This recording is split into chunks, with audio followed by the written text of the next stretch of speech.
Bismillahirrahmanirrahim. Assalamualaikum warahmatullahi wabarakatuh. Waalaikumsalam warahmatullahi wabarakatuh. Alhamdulillahirabbil alamin.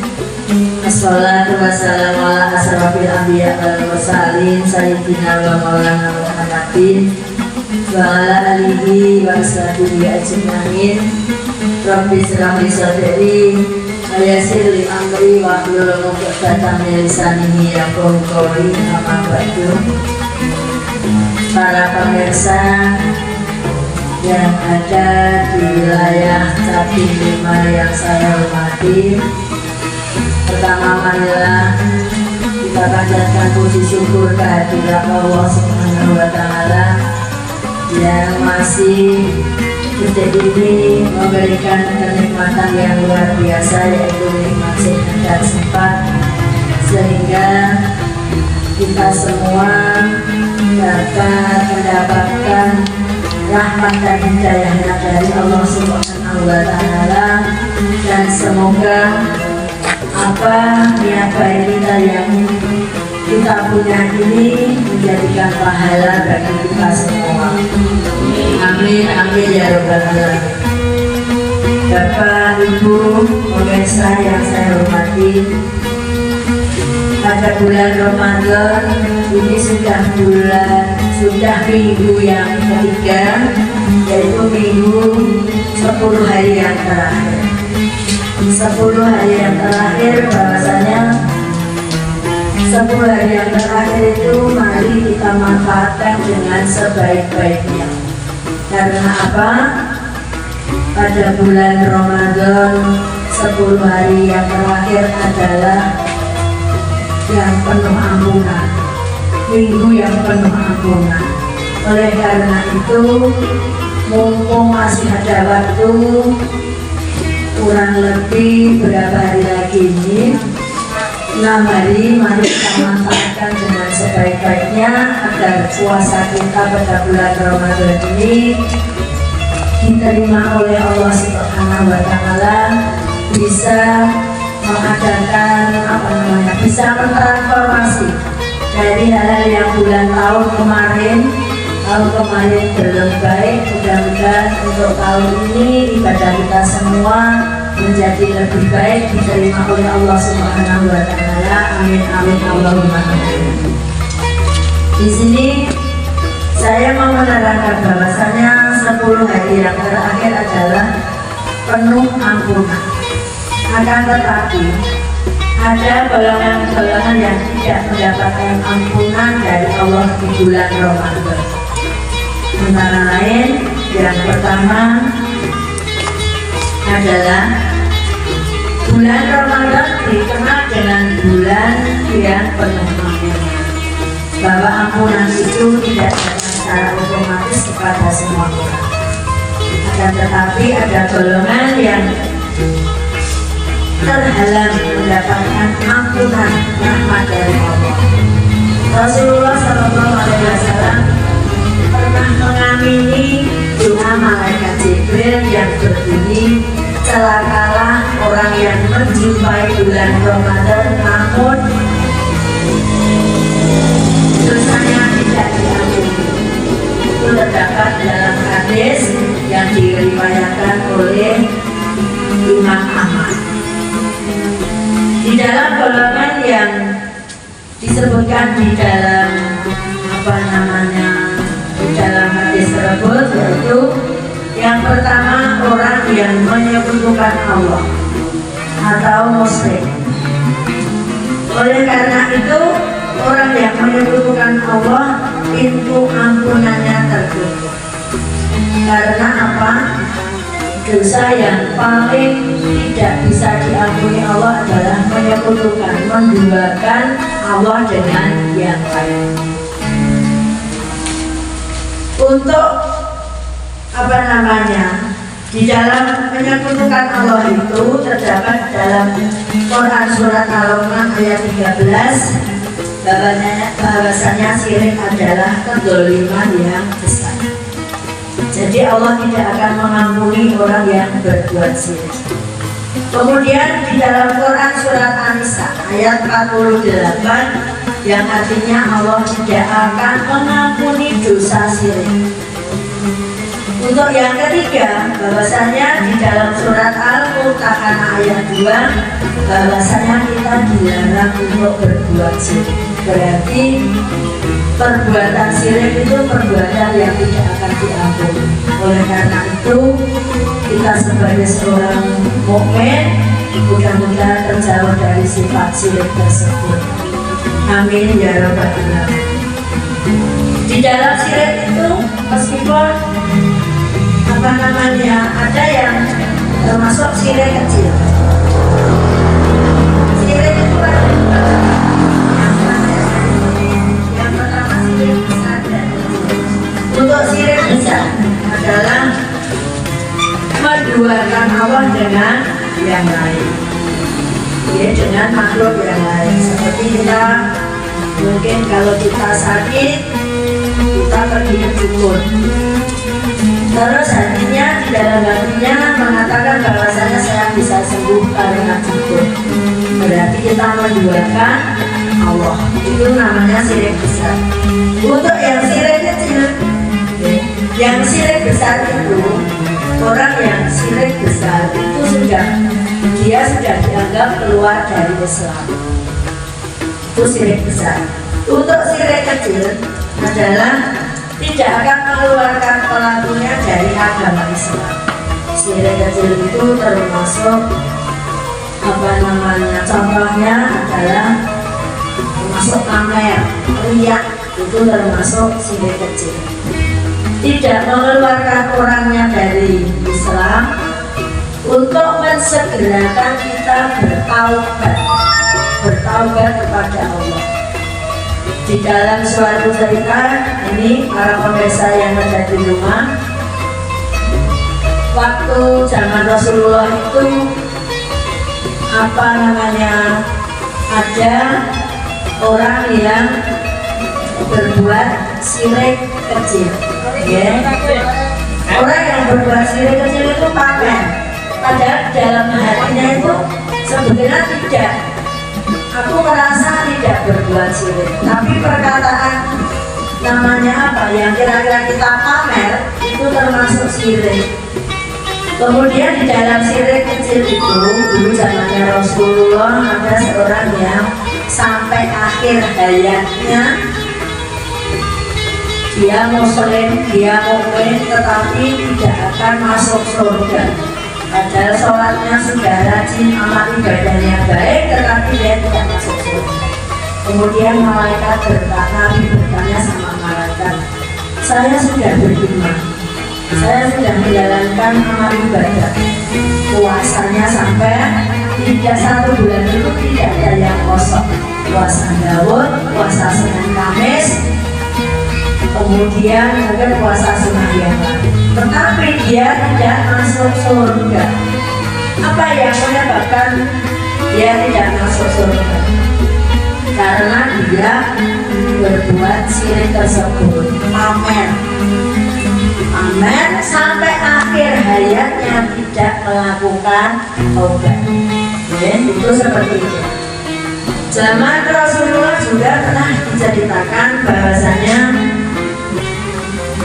Rasulullah itu belum pernah ketemu sama kita, ya.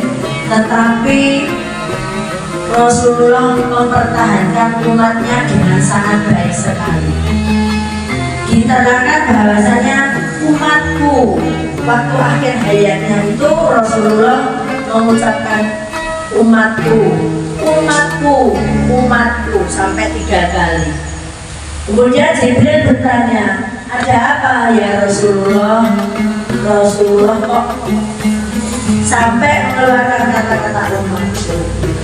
Saya khawatir sekali kalau sampai umatku nanti tidak masuk surga gara-gara dia mempunyai sifat riya.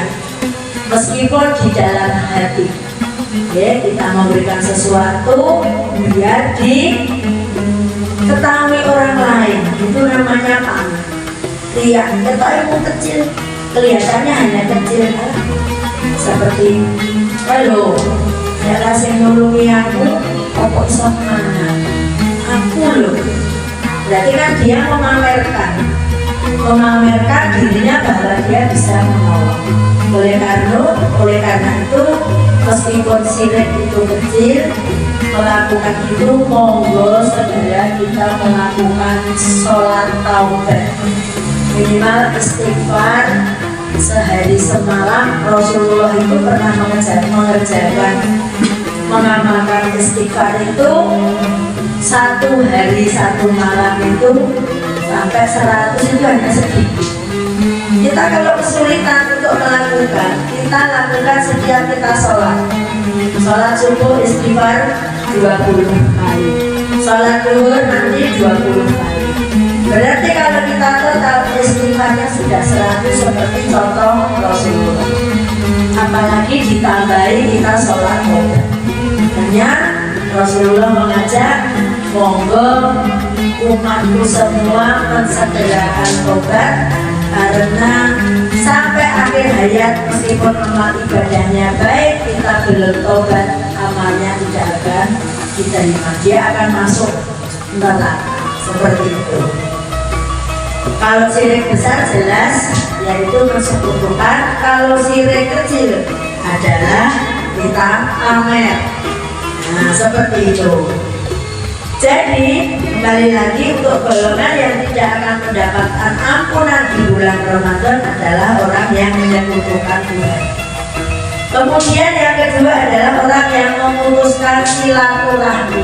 Monggo kita sambung. Kita itu diterangkan di dalam Al-Quran surat An-Nisa. Surat An-Nisa ayat 36 yang artinya kurang lebih, sembahlah Allah, jangan kamu menyekutukannya dengan sesuatu apapun. Berbuat baiklah kepada orang tuamu, berbuat baiklah kepada karibmu, berbuat baiklah kepada kerabatmu, berbuat baiklah kepada anak yatim dan orang miskin, tetangga dekat dan tetangga jauh, teman sejawat, kemudian hamba sahaya yang kamu miliki, dan ibnu sabil. Allah tidak menyukai orang yang sombong dan membanggakan diri. Itu di dalam Al-Quran. Di dalam Al-Quran juga diterangkan, barang siapa yang ingin diluaskan rezekinya dan ingin dipanjangkan umurnya, maka hendaklah bersilaturahmi. Jadi kita bersilaturahmi itu diperintahkan di dalam Al-Quran, di dalam Al-Hadis juga. Oleh karena itu monggo kemungkinan dari keluarga yang dulunya orang tua kita menyambung silaturahmi dengan tetangga yang lain, kita sebagai anaknya mari kita sambung silaturahmi tersebut supaya tidak putus. Apalagi mungkin dari keluarga besar itu ke mertuanya, monggo kita sambung silaturahmi ke saudaranya. Sudah diterangkan di dalam Al-Quran jelas, kerabat dekat, hamba sahaya itu harus kita sambung silaturahminya agar kita dipanjangkan umurnya. Itu yang kedua.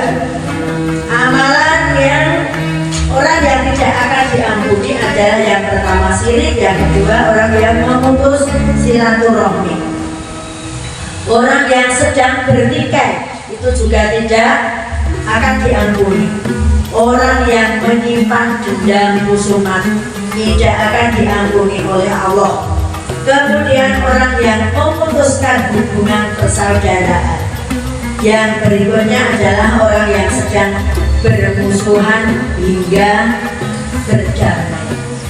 Monggo pemirsa semua, perasaan hati kita semua yang mempunyai mungkin masalah atau mempunyai kira-kira hatinya kurang tenang, kurang baik dengan siapapun, monggo hal yang seperti itu kita buang jauh-jauh. Ternyata dendam itu juga tidak baik, dilarang agama, juga akan mengakibatkan nanti rugi kepada diri sendiri. Untuk yang berikutnya adalah anak yang durhaka kepada orang tua. Anak yang durhaka kepada orang tua adalah tidak akan mendapat ampunan Allah. Allah di bulan Ramadan. Di dalam Al-Quran juga diterangkan, Bapak Ibu, para pemirsa. Quran surat Al-Luqman ayat 14 sampai 15. Berbaktilah dan bersyukurlah kepada orang tua. Orang tua yang telah membesarkan kita sampai detik ini. Saya bisa berdiri seperti juga karena orang tua saya. Alhamdulillah orang tua saya ternyata menunjukkan jalan yang benar. Sampai saat ini saya bisa mendapatkan ilmu tentang Islam. Karena apa? Kalau kita orang tua tidak menunjukkan kepada kita keislaman, kita tidak akan nanti bahagia. Ya, seperti itu. Kemudian yang berikutnya adalah kita dilarang membentak dan harus bicara dengan lemah lembut. Meskipun kadang kita pas emosi, delalahnya dari sekolah membawa, biasanya orang itu dalam perjalanan sampai rumah itu digendoli sama setan. Makanya kadang kalau kita pulang dari manapun, kita harus cuci tangan dulu biar setannya menjauh. Nanti kalau tidak, kita akan terbawa nafsu setan. Sampai di rumah belalai perutnya lapar, orang tuanya menanyakan sesuatu, terus kita membentak. Padahal kita sadar, kita tahu berkata hus dengan orang tua itu dosa besar. Makanya monggo yang masih mempunyai orang tua, kita santuni dengan baik. Ya, kalaupun kita sudah mengeluarkan kata-kata yang menyinggung perasaan orang tua, bersegeralah meminta maaf. Mumpung ini masih di bulan Ramadan, biar semua terampuni pada bulan Ramadan ini. Quran surat Al-An'am ayat 51 juga mengajarkan kita untuk berbuat baik dengan orang tua. Karena kalau kita tidak berbuat baik dengan orang tua adalah termasuk dosa besar. Dosa besar kalau kita tidak mohon ampun kepada orang tua, adalah sampai ke bawah kita meninggal orang tuanya belum mengampuni, insya Allah kita akan rugi besar. Termasuk dalam hadis ridho walidain. Ridhonya orang tua itu tergantung kepada ridhonya Allah. Ridhonya Allah tergantung kepada ridhonya orang tua. Kalau orang tua kita tidak meridhoi, Allah juga tidak akan meridhoi. Oleh karena itu, monggo kita yang masih mempunyai orang tua, kita jaga dengan baik, kita berkata yang santun, meskipun kita kadang lupa kebawa emosi berbuat menyakitkan hati orang tua, bersegeralah minta maaf.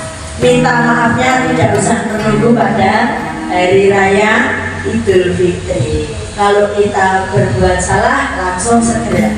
Contohnya termasuk kita berbuat salah kepada suami ataupun kepada istri, ya, bersegeralah minta maaf. Kalau mungkin di dalam keluarga, di dalam rumah tangga, yang namanya kadang salah paham itu sudah biasa. Kalau memang nanti menyinggung perasaan Pak atau Mas, kalau mungkin dari pagi sampai sore, sampai mau tidur aku ada salah, saya minta maaf. Itu baik sekali kalau keluarga seperti itu mensegerakan minta maaf. Begitu pun seorang suami, laki-laki itu tidak benar terus, ada yang salah. Kalaupun ada kesalahan, salah sama seorang istri, monggo segera minta maaf.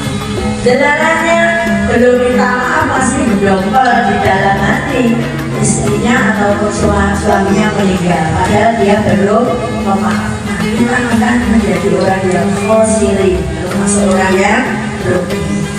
Kemudian selanjutnya, golongan yang tidak mendapat ampunan Allah Allah di bulan Ramadan adalah orang yang gemar minum khamr. Ya, minum khamr. Khamr itu ciu ya, para pemirsa.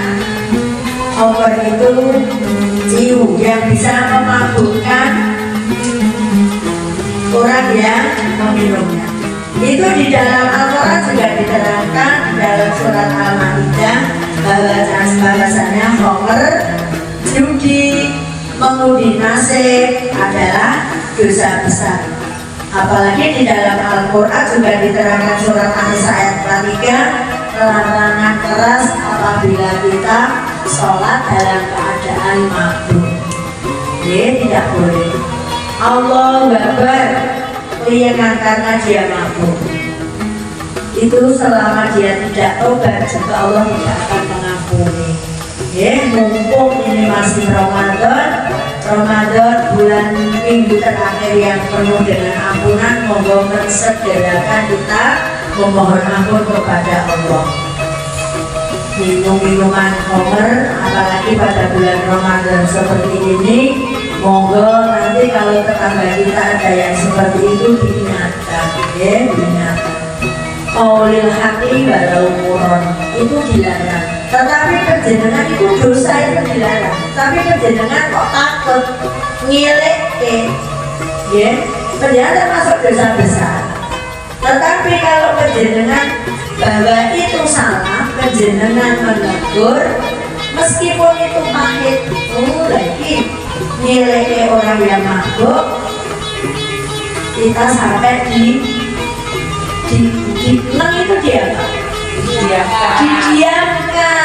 didiamkan, dimarahi tanggane wong gandane mabuk, dieleke, ngesu. Kita harus berani tantangan. Qaulil haqi walau muron kandakno sak beneré meskipun itu pahit. Tetangga saya ada yang senang berbuat zina, senang mungkin ikut klub malam, berangkat sore pulang pagi. Kita tahu, kita harus berani. Kalau itu tidak benar, aku takut, kok aku didiamkan, dia tidak ngesonsan. Kalau kita tahu itu dosa, kita membiarkan, malah kita ikut dosa. Padahal sudah diterangkan di dalam hadis qaulil haqi walau muron, katakan yang sebenarnya meskipun itu pahit. Pahit artinya kita termasuk didiamkan. Suatu saat kita pas lewat ketemu, kita tidak disapa, berarti kan dia mengenal. Tidak apa-apa, kita sudah menyampaikan yang sebenarnya. Seperti itu. Kemudian yang berikutnya adalah orang yang terang-terangan melakukan maksiat, melakukan dosa di siang hari ataupun malam hari di bulan Ramadan dengan bangganya. Dengan bangga kita berbuat maksiat. Bapak, Ibu semua, para pemirsa, kalau kita melihat sesuatu, melihat perbuatan maksiat, itu juga kita harus, kalau bisa mengajak kebaikan, itu termasuk amal soleh, akan menjadi tabungan kita. Amal soleh kita banyak. Karena apa? Besok kita kalau mau ketemu Allah itu kan yang ditanyakan bukan pangkatnya, harta bendanya, bukan. Yang ditanyakan amal solehnya. Kalau Bapak Ibu nyelek, ngadani, kalau itu tidak baik, kalau dia manut nurut, berarti penyampaian kita sudah mengenal. Kita mengajak yang baik. Tanawanu alal birri wa taqwa, wala tanawanu alal ismi wal mudhibah. Tanawanu, ajak-ajak kita dalam kebaikan. Termasuk tadi ngeleke, kalau hal seperti itu tidak baik. Monggo nanti penjenengan bekerjanya selain itu toyo. Memang kalau dia nanti dia sampai membentak kita, minimal kita sudah melakukan kebaikan, kita sudah mengajak kebaikan. Perkara dianya mau apa enggak, itu urusan Allah. Mudah-mudahan orang yang berbuat maksiat itu akan mendapat petunjuk, berubah dirinya menjadi yang lebih baik.